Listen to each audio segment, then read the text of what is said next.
If you've got one of these Dyson handheld stick vacuums, then you probably run into a situation at some point where it starts to make a sound like this.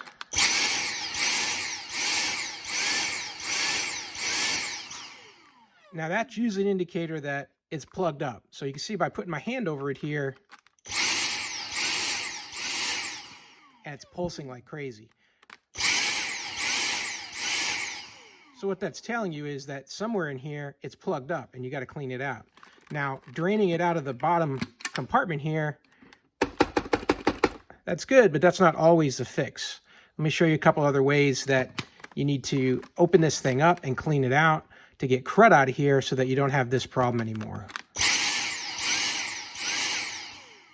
First step in the deep clean is to open the bottom and then push that red trigger again, and that'll release the whole bottom canister. And now you're going to want to look inside there. There's a flap. There's a little rubber flap inside that hole there.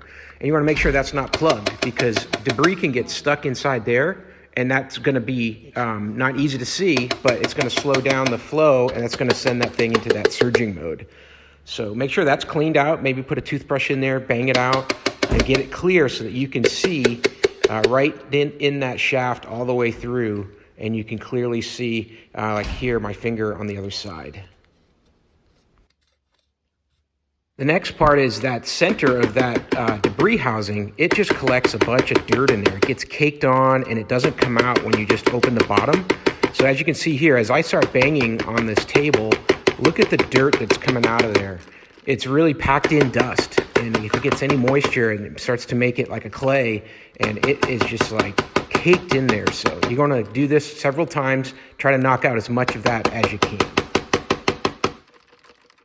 Don't forget about that top filter. You're going to want to pull that out and either wash it with water or just bang it out, tap it out, maybe vacuum it.